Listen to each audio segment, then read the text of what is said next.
Assalamualaikum warahmatullahi wabarakatuh. Selamat pagi anak-anak. Pagi ini kita akan membahas beberapa contoh soal teori tentang besaran dan gerak lurus beraturan. Soal yang pertama, momentum merupakan hasil kali kecepatan dengan massa. Sementara kecepatan adalah hasil bagi antara jarak dengan waktu.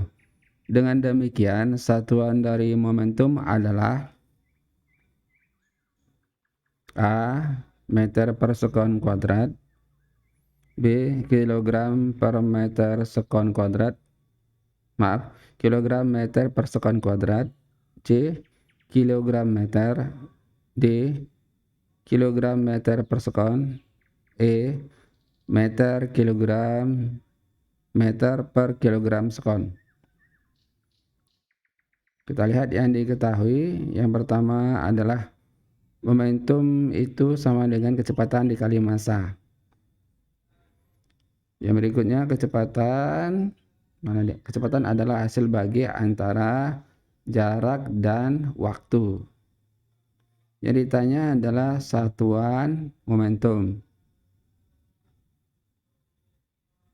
Nah, satuan momentum ini adalah kecepatan dikali massa, sementara kecepatan itu belum diketahui, maka kita lihat dulu satuan dari kecepatan sama dengan meter per sekon, sehingga satuan momentum itu sama dengan ini satuan dari kecepatan. Ini kecepatan, satuannya ini meter per sekon dikali dengan massa kilogram. Berarti satuan momentum adalah kilogram meter per sekon. Jadi jawabannya adalah yang D ya.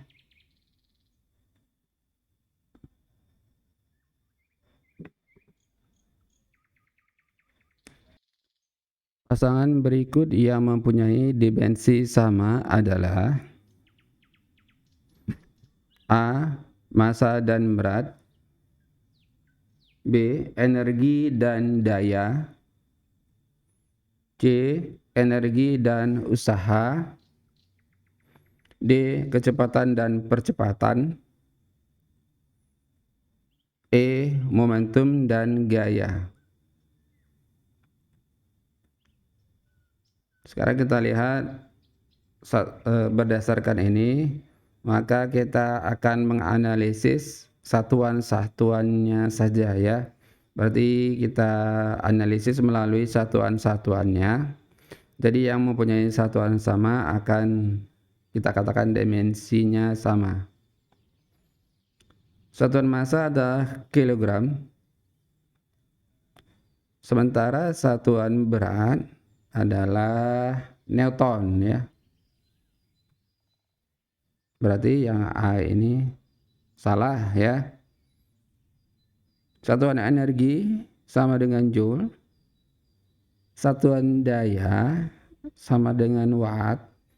Berarti yang nomor 2 itu juga tidak benar. Sekarang yang C, satuan usaha adalah joule. Berarti satuan usaha dan satuan energi sama, yaitu sama-sama joule. Berarti ini dimensinya sama. Sekarang kita lihat yang D.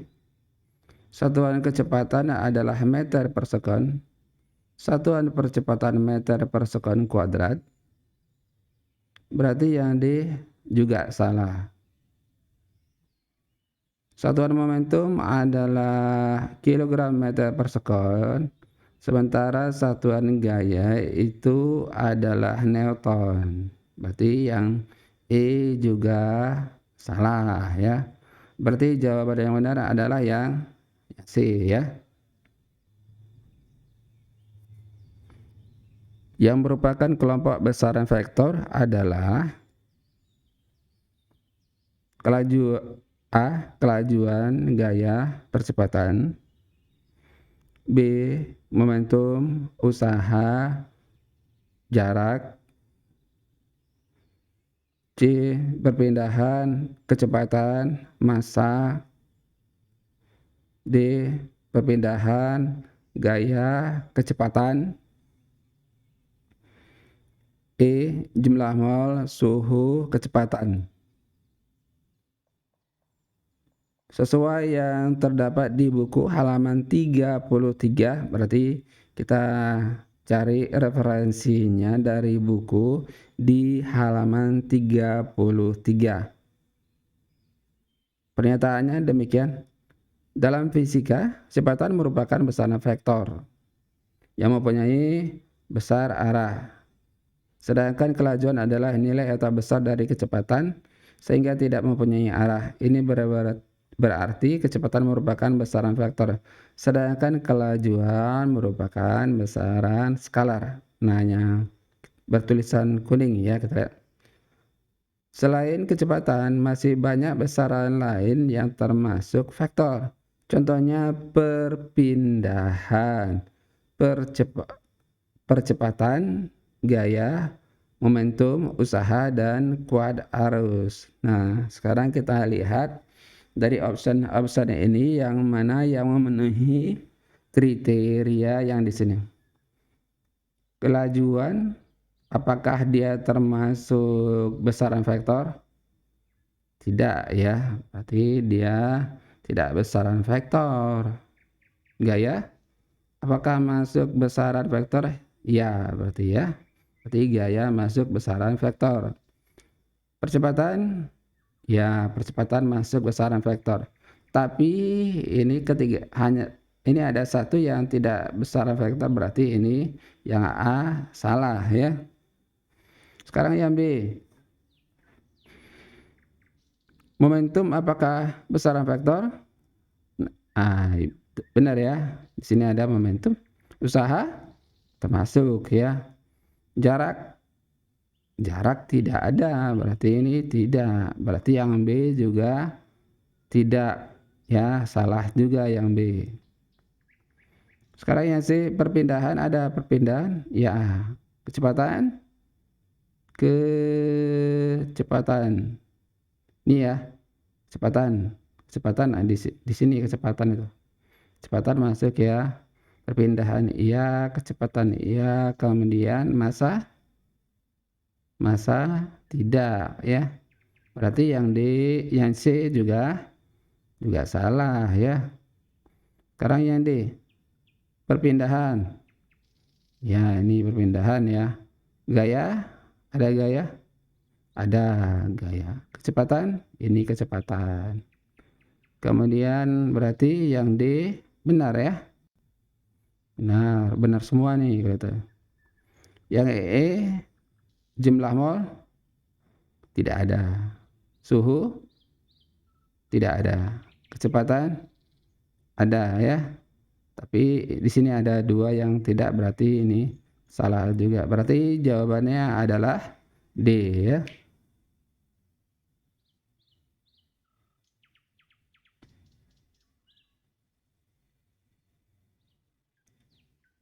Benda dikatakan bergerak jika A. Mengalami perubahan kecepatan, mengalami perpindahan, mengalami perubahan percepatan dari percepatan semula. D. Mengalami perubahan kedudukan dari kedudukan semula. E. Mengalami perubahan jarak dari jarak sebelumnya. Yang mana yang benar? Kita lihat. Dari pernyataan di buku halaman 59. Suatu benda dikatakan bergerak jika terjadi perubahan kedudukan dari acuan tertentu. Nah, ini dia. Berarti kalimatnya A adalah terjadi perubahan kedudukan dari acuan tertentu. Sekarang yang A. Apakah benar yang A? Tidak ya. Yang B mengalami perpindahan, tidak juga. Mengalami perubahan percepatan dari percepatan semula, tidak. mengalami perubahan kedudukan dari kedudukan semula. Ya, betul ini ya. Mengalami perubahan jarak dari jarak sebelumnya. Ini tidak ya, berarti jawabannya yang mana? Yang D ya.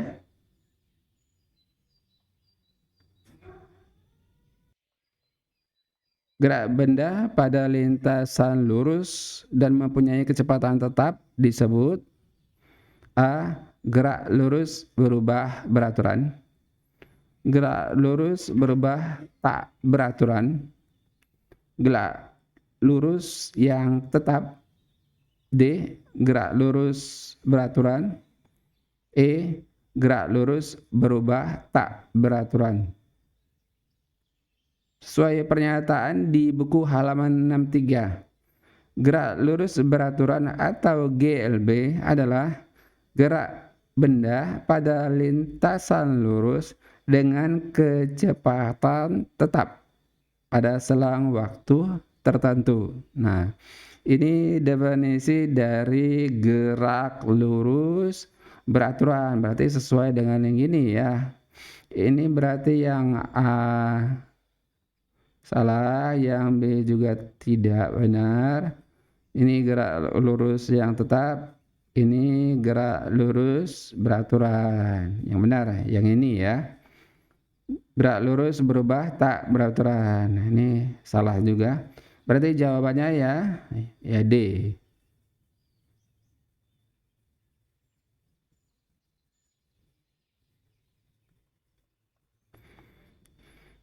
Kelajuan jalan grafik seseorang ditunjukkan pada grafik berikut.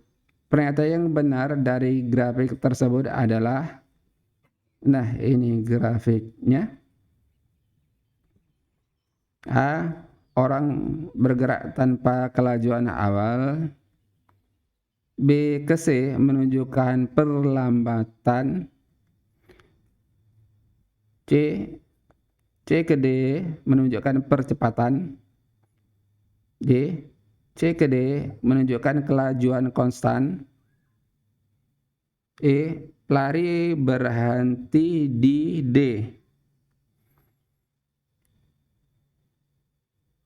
Yang A kita periksa dulu. Orang bergerak tanpa kelajuan awal. Kelajuan awal adalah kelajuan pada T sama dengan 0.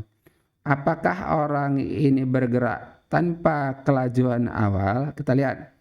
T sama dengan 0 berarti ini T-nya di sini 0. Berarti kan di sini kecepatan awalnya di sini di titik A. Apakah titik A ini menunjukkan V-nya sama dengan 0? Tidak ya. Kalau V sama dengan 0 itu di sini posisinya. Berarti ini titik A, P-nya tidak 0. Berarti ini tanpa kelajuan awal, berarti kelajuan awalnya dianggap 0 kan gitu. Berarti ini tidak benar ya. Ini salah. Sekarang pernyataan B. B ke C menunjukkan perlambatan. Benarkah B ke C itu menunjukkan perlambatan? Kita lihat bagaimana yang perlambatan itu. Perlambatan jika grafiknya menurun. Apakah B ke C itu menurun? Tidak ya. Ini datar. Berarti yang B ini juga salah ya. Sekarang C ke D menunjukkan percepatan. Apakah C ke D itu menunjukkan percepatan atau orang ini mengalami percepatan? Kita lihat bagaimana kalau percepatan. Percepatan jika grafik menaik. Apakah dari C ke D ini menaik? Benar ya. Berarti menaik dia, berarti yang ini benar. Sekarang pernyataan D. C ke D menunjukkan kelajuan konstan. Bagaimana kalau kelajuan konstan? Kelajuan konstan jika mendatar. Apakah C ke D itu mendatar? C C ke D menaik, ya salah. Berarti pernyataan ini juga salah. Pelari berhenti di D. Kalau berhenti itu bagaimana kecepatannya? Ya, kalau berhenti berarti kecepatannya 0.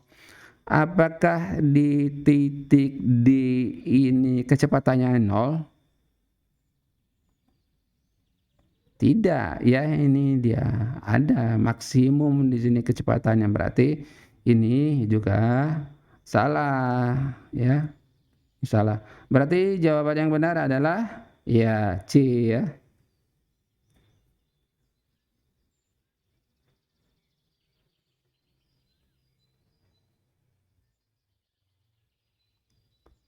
Baik, di situ sampai di sini dulu beberapa contoh soal untuk beberapa untuk materi besaran dan vektor. Mudah-mudahan dengan ini kamu bisa mengerti dan mengerti bagaimana cara menjawab soal-soal teori. Terima kasih, demikian. Selamat belajar. Assalamualaikum warahmatullahi wabarakatuh.